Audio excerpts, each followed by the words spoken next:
It was the fear that a bridge would fall down if it wasn't maintained. That was the one thing that really people cared about. And so we launched a whole campaign around the 70,000 structurally deficient bridges in the United States. We actually got President Obama to put that in the State of the Union, and we really pushed hard. We did reports, and we actually listed every single deficient bridge in every member of Congress's district. What was in your mind's eye then? 2009. And the federal transportation bill needed to be reauthorized. So this was an organization that was sort of formed and started in 2008 to try to do something really big on infrastructure. The idea was that, this was going to be like a 12-month effort, which turned into extension after extension and continuing resolution. And then the Tea Party came into power in 2010, and everything completely flipped on its head. And that was really tough. I always watch, if the players are fighting, game's over.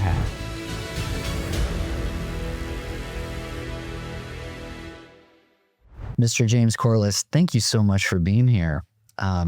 It's such an honor for me to have you on this podcast, and welcome to Mather Field and the helicopters out there. Thanks for having me. Yeah. Good to be here. Absolutely. Yeah, so why don't we start by just introducing yourself and kind of tell me a little bit about who you are and what you do. Yeah, sure. Well, James Corless, I'm Executive Director of the Sacramento Area Council of Governments, or SACOG. It's a long name and a maybe unfamiliar acronym to some people, but I run the regional planning agency for the greater 6-county Sacramento region. I've done that now for going on 9 years.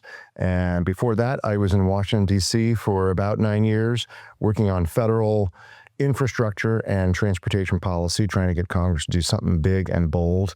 And then before that, I worked down in the Bay Area, actually, sort of at our sister agency, the Metropolitan Transportation Commission, MTC.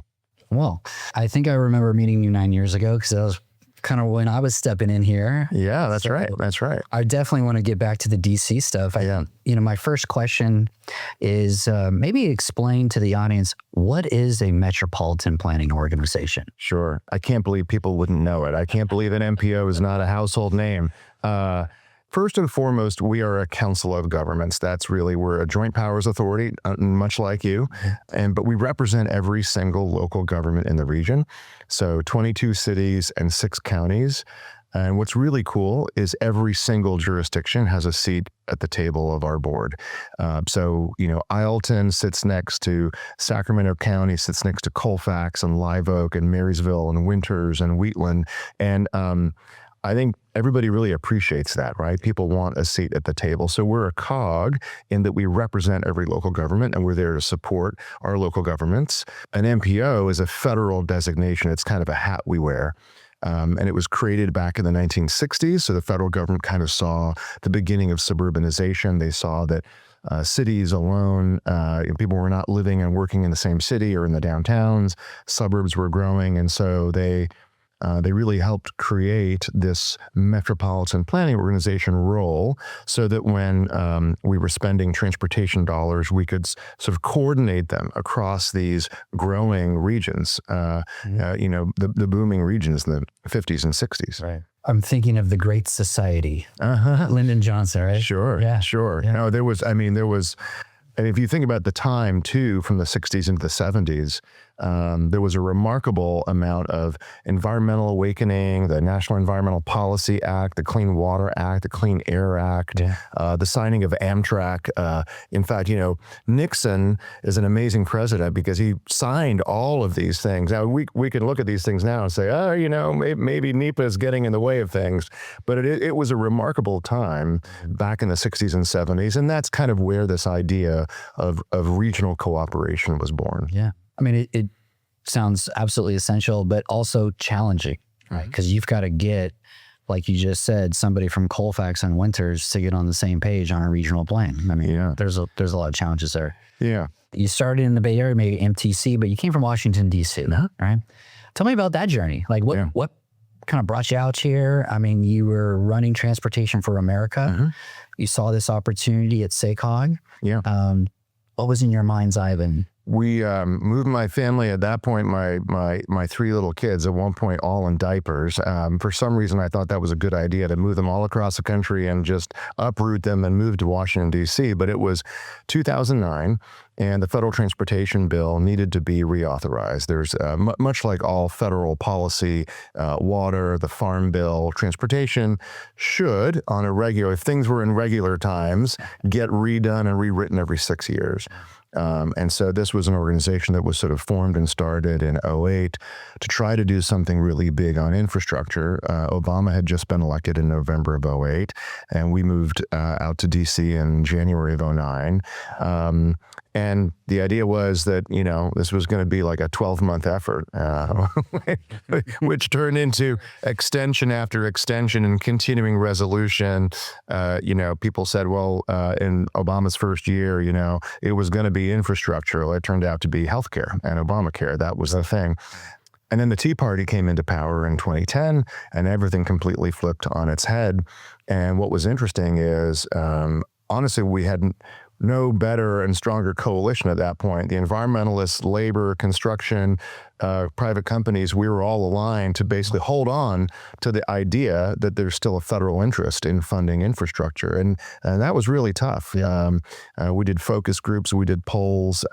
We tried to understand like what would motivate the American public that we need federal investment in infrastructure. And actually, the thing we learned, it wasn't high-speed rail. It wasn't a lot of things we thought would motivate people. It was the fear that a bridge would fall down if it wasn't maintained. That was the one thing that really people cared about. And so we launched a whole campaign around the 70,000 structurally deficient bridges in the United States. We actually got President Obama to put that in the State of the Union. And we really pushed hard. We did reports, and we actually listed every single deficient bridge in every member of Congress's district, and then flooded the airwaves just to try to get people to care and realize there is a strong federal interest in infrastructure. I mean, that's advocacy at work. Yeah. I mean, and it was successful, right? So, well, yeah. I mean, I think we MAP 21. You know, I think we wanted something bigger and a little bolder and more revolutionary. We wanted more money to come down to regions and local governments. You know, we didn't get a lot of that, but we also didn't go backwards, and so maybe the draw was a victory. Right. Okay. Well, I mean, I want to come back to the DC stuff, but. So you're coming out to Sacramento, and you've got what appears to be this challenge to bring the region together, right, around we'll call it the blueprint, right? Yeah. And that has recently been adopted, major milestone. Yeah. Right. What is the Sacramento region blueprint? What is that document? And you know, talk a little bit about the work that went into it. Sure. Well, back to MPOs. So one of the things that MPOs are required to do is we have to update a long-range plan every 4 years, basically at the federal level. We also have, as you well know, a lot of state requirements to do something similar. And I do want to say, I think one of the things about this region that is actually unique and that is really a strength of ours is voluntary collaboration. So the original blueprint was back in 2002 and 3 and 4, and it was really the region coming together voluntarily to come up with a growth strategy for how to move forward. Nobody told us to do that, but people were alarmed back then about sort of the way things were heading, traffic congestion, air quality. So that was a voluntary plan, much like just recently, actually, the water forum here in this region and the American River, right, agreements voluntarily about how we share water resources. And we have another voluntary effort called the Mega Region Working Group, which is actually the Bay Area and the Northern San Joaquin Valley and SACOG working to figure out how we can advance projects of mega regional significance in Northern California. So the blueprint is a plan for the next 25 years in this region. It is a plan for infrastructure, transportation, housing, land use, economic development, air quality, environmental goals, equity goals, right? It's all wrapped up into it's really a strategic plan. And it's a way that we can prioritize those investments.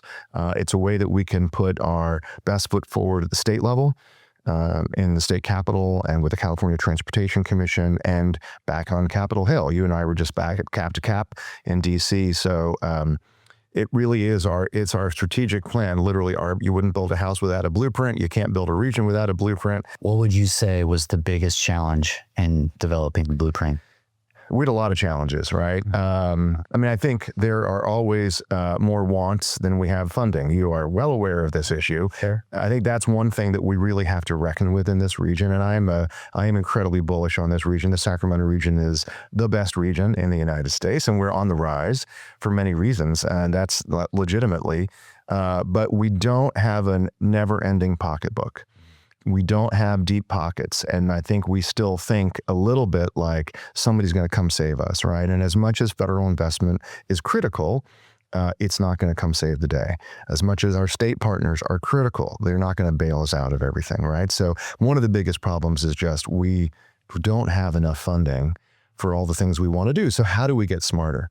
How do we value engineer? How do we get creative? How do we get innovative? How do we deliver on the goals of mobility and safety and connectivity, right, with a limited amount of resources? As you're talking, I'm thinking to myself, the feds in the state, they do have deep pockets, but Uncle Sam has deep pockets and short arms.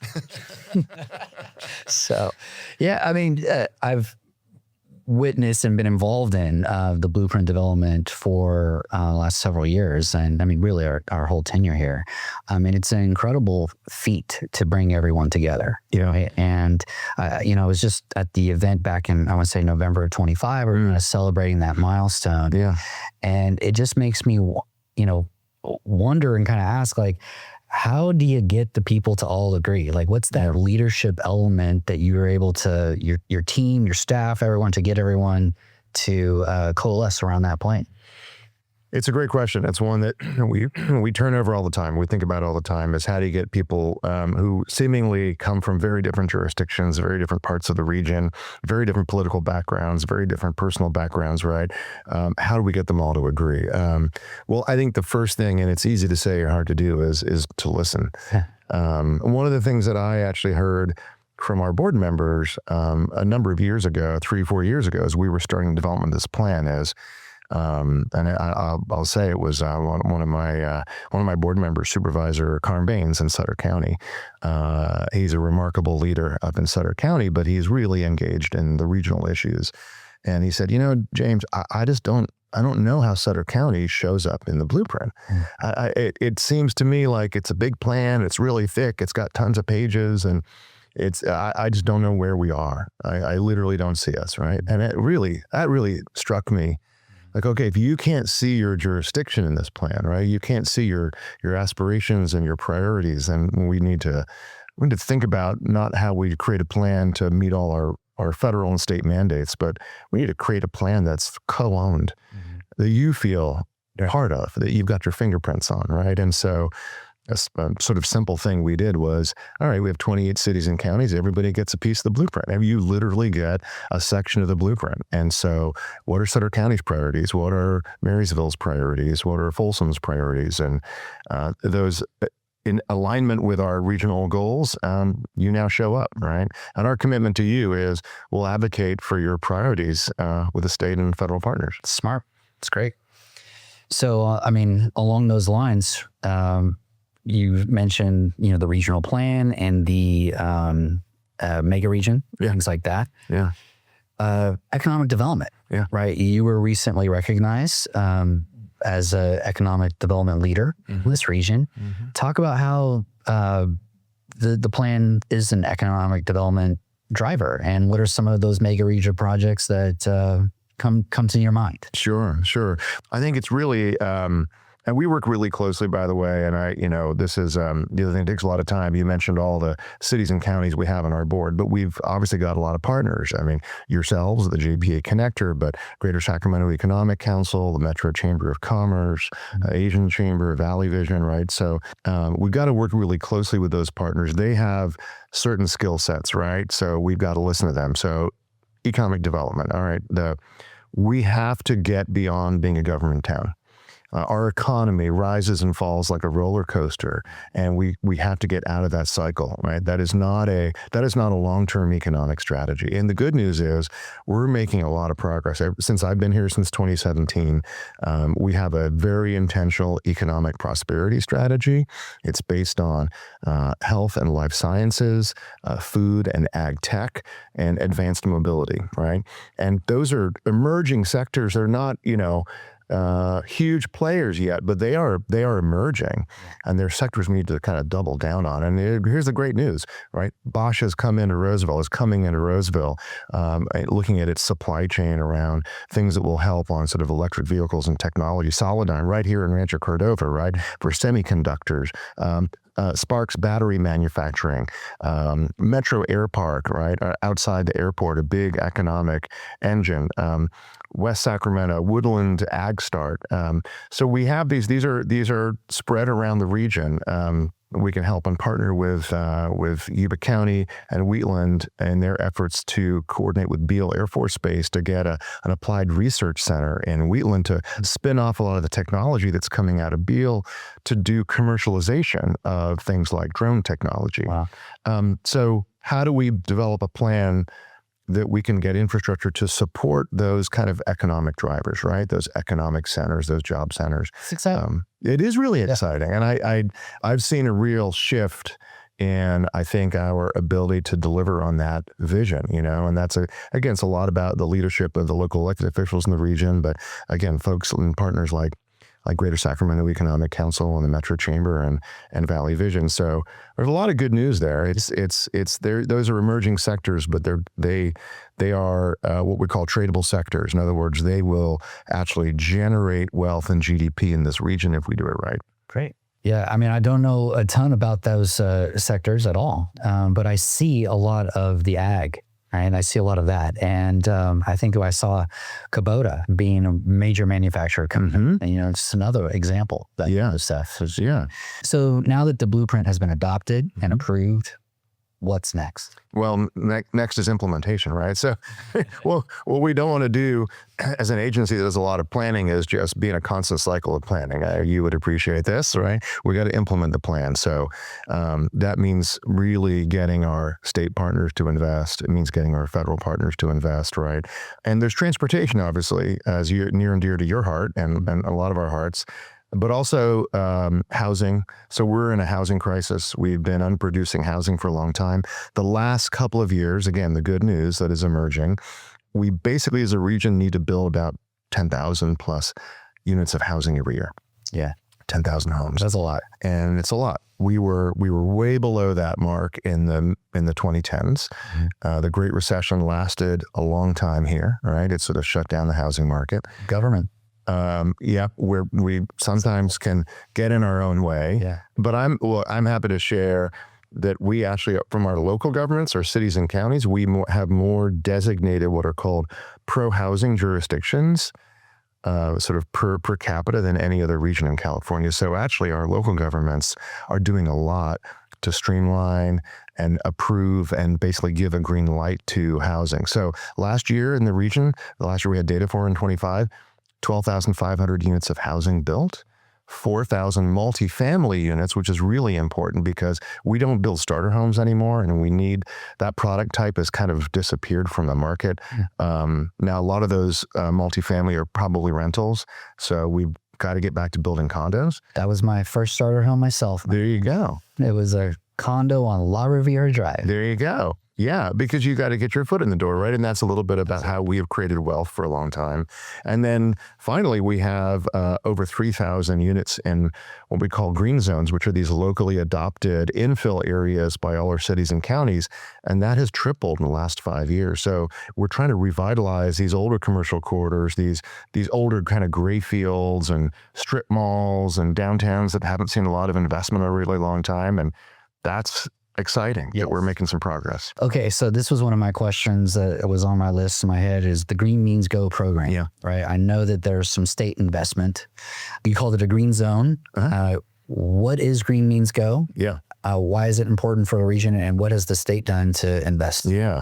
Well, again, to the point that we don't want to just do plans for the sake of doing plans. Like, what is the point of that, right? So our last plan in 2020, our last long-range plan, we had some pretty ambitious, all based on local government general plans, right? So our cities and counties had ambitious goals for revitalizing and getting more infill development, not just in the urban core in downtown Sacramento, but all over. I want to be really clear. I mean, we got great cities and towns and older suburbs and sometimes older distressed arterials and commercial corridors. So about a third of our growth we want to see in these older areas to sort of bring them back to life. And it wasn't happening, right? It was part of the 2010s kind of slowdown overall. So we wanted to ask that question, right? And we were kind of critiqued, hey, you have this ambitious goal, but how are you going to make it a reality, right? And here's one of the things I've learned certainly at SACOG is we're never going to do anything by ourselves. It's all about partnerships, and it's all about supporting our partners and our cities and our counties and our private sector partners, right? So we got developers together. We got our housing planning staff in all of our cities and counties. We got the nonprofit affordable housing folks. Like, why are we not getting more development in these areas? And we said, is it the environmental regulations? Is it lack of money? What is it? And the answer overwhelmingly was, we had this really old infrastructure. Mm-hmm. It's unsexy. You don't see it. It's deteriorating water pipes and sewer pipes. They were never sized for this kind of, housing and multifamily. And we used to be able to get money through what was called redevelopment in California, tax increment financing. I remember, yeah. Yeah, and that was a great sort of cycle where you could basically promise future tax increment revenue because you were going to invest in the place and raise the rising tide lifting all boats, including tax revenue. Well, the state took that away in the fiscal crisis in 2011 or so, and so that got shut off. So for a lot of these older areas, right, developers would say to us, we can barely make pencil the housing project. We cannot upgrade the entire sewer line for miles on a corridor. Somebody's got to do that. It used to be redevelopment, so we need help on that, right? Or say, okay, we can help on this. We can figure this out.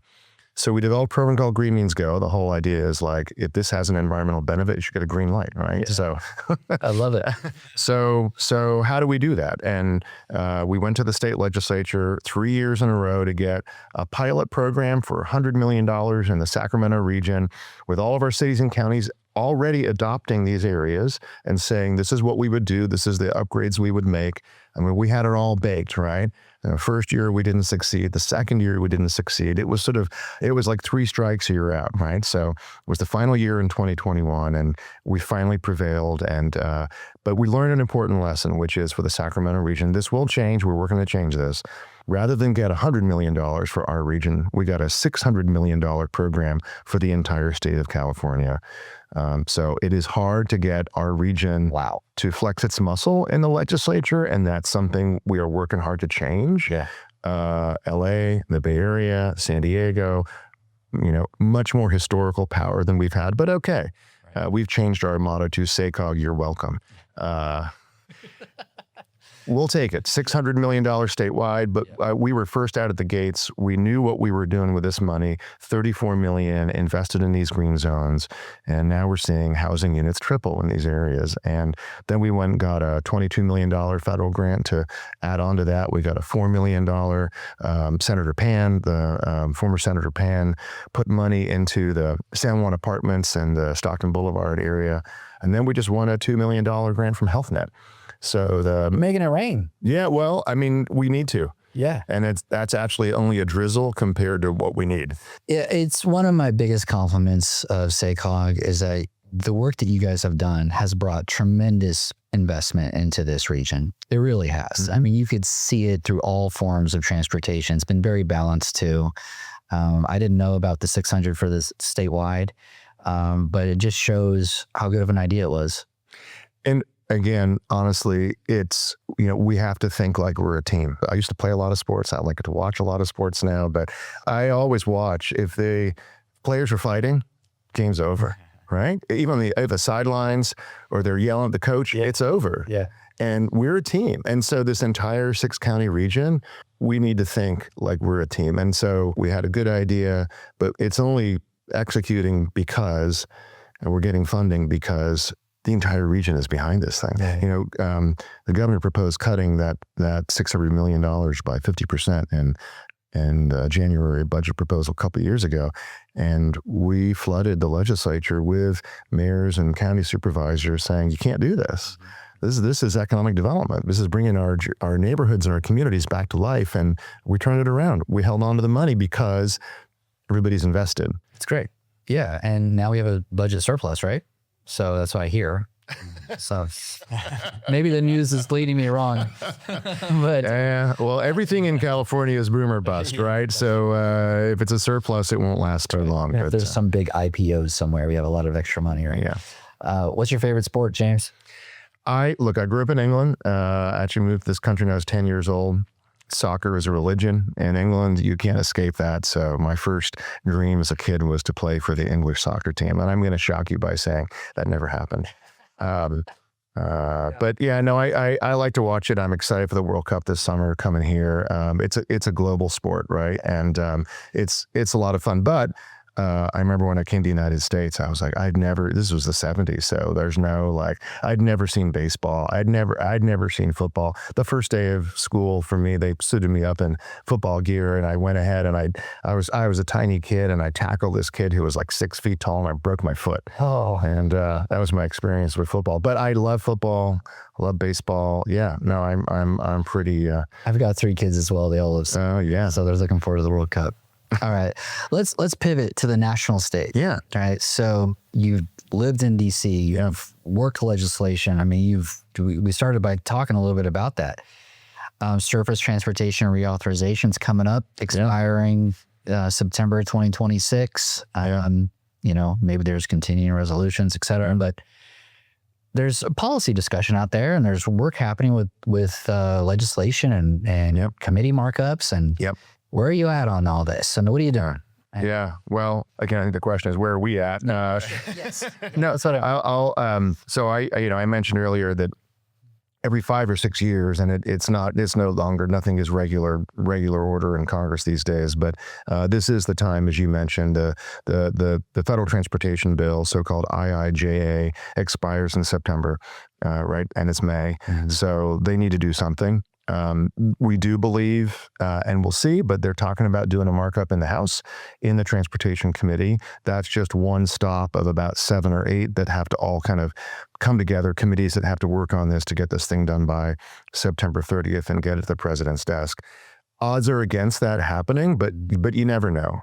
It used to be, infrastructure was a bipartisan issue. Infrastructure was a midterm issue.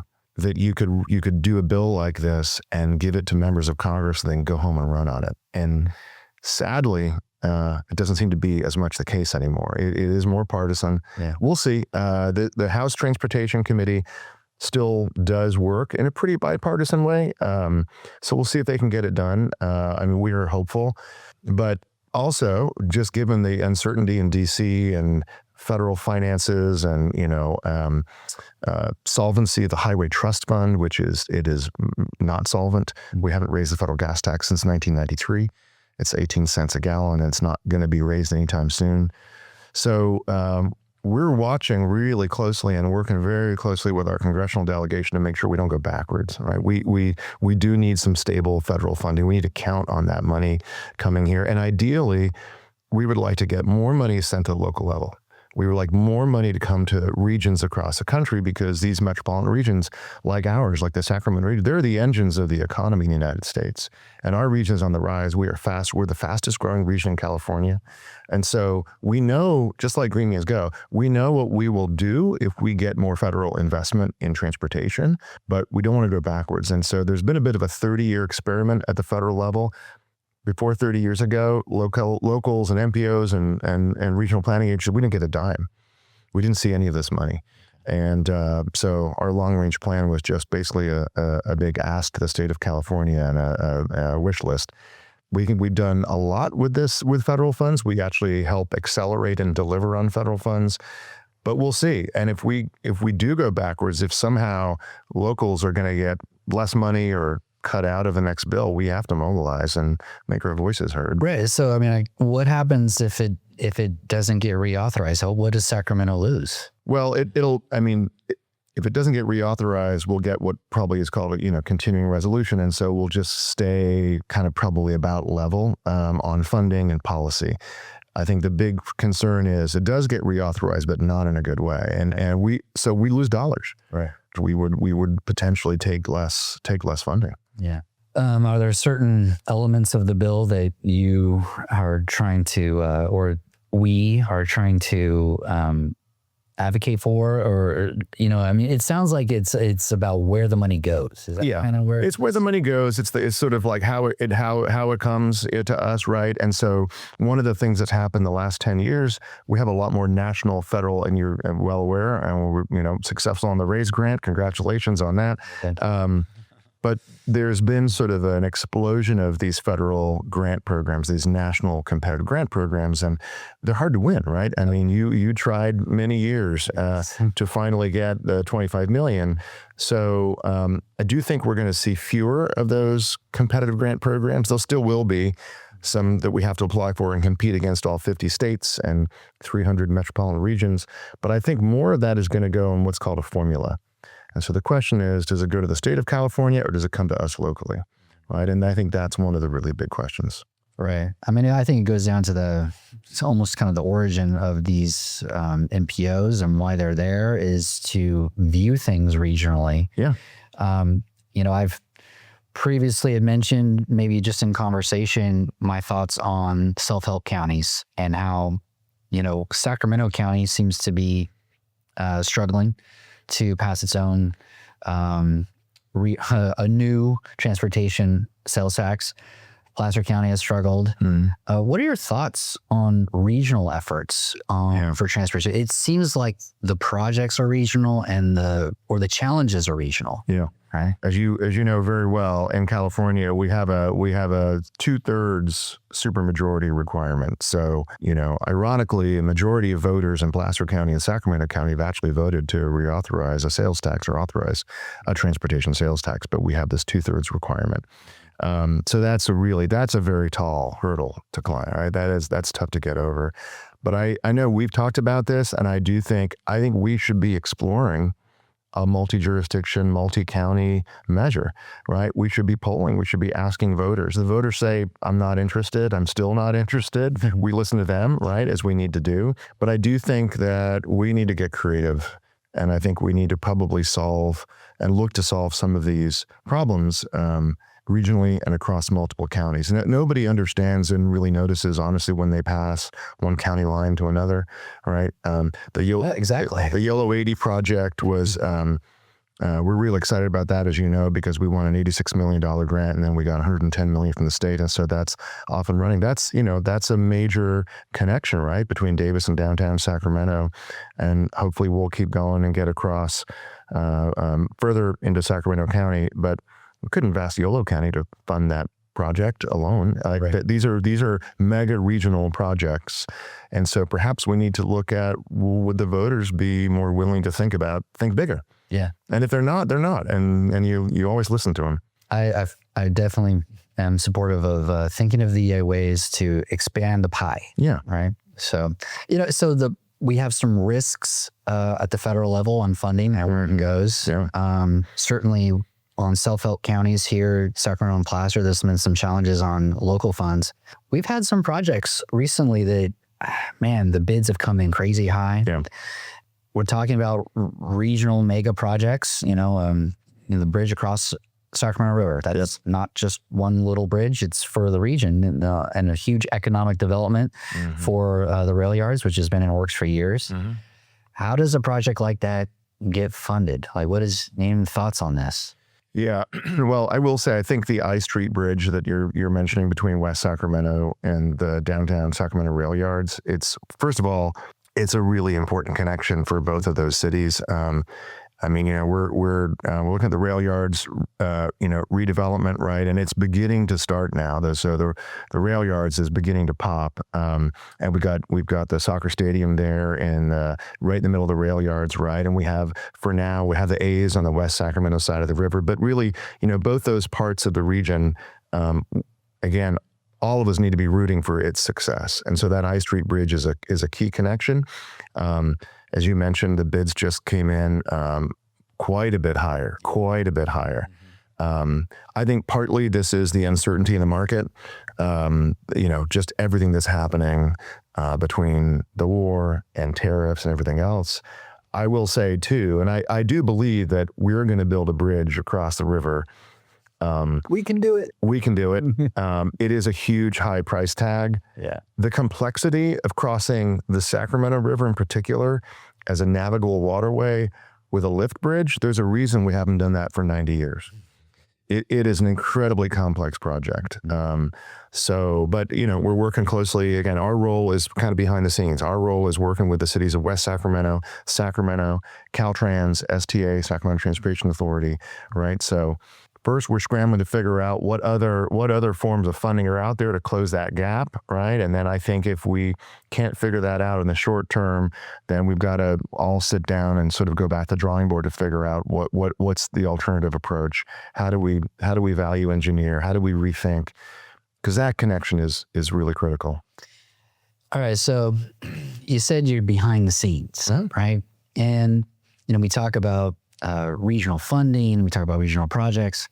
I have to ask, why is SACOG behind the scenes on some of these regional projects? I feel like there are other COGs or other MPOs that become project sponsors. A few projects, Stanislaus, San Joaquin, others.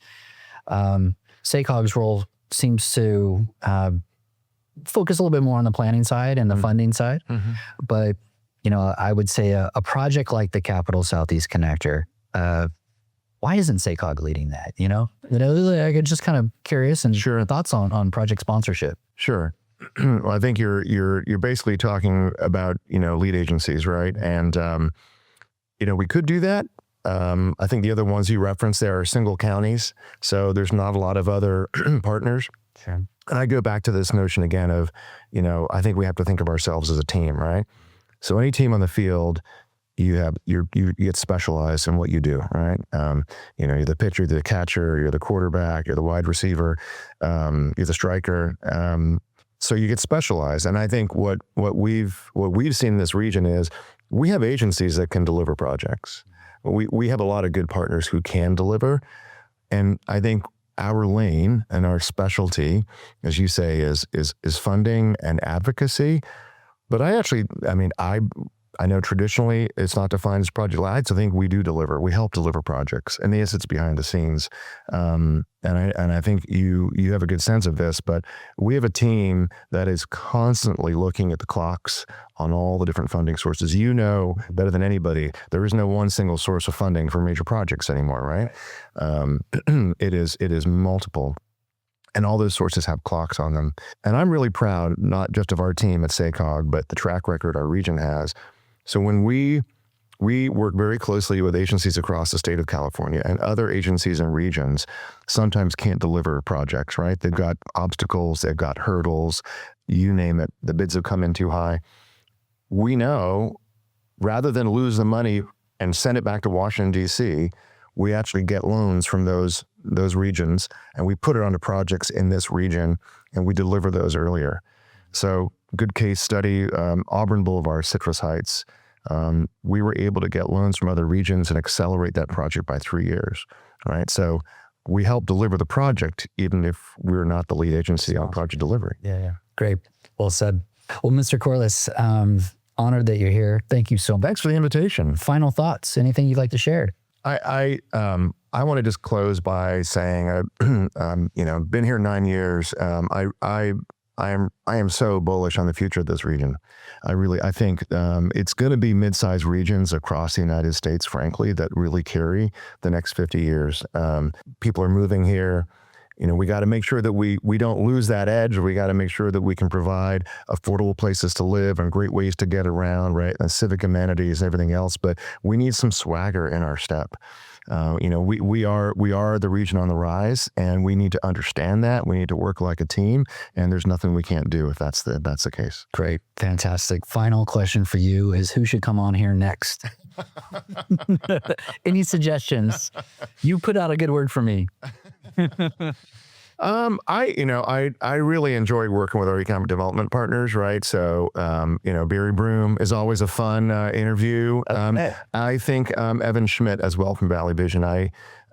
Great respect for Evan, and a lot of other COGs in the country do economic development, and they run what's called an economic development district, and they get EDA grants, right? And we're a team, so We don't do that because we have Valley Vision, right? But I think either Barry or Evan would be great. They're on the list. Great. All right. Thank you so much. Thanks, Derek.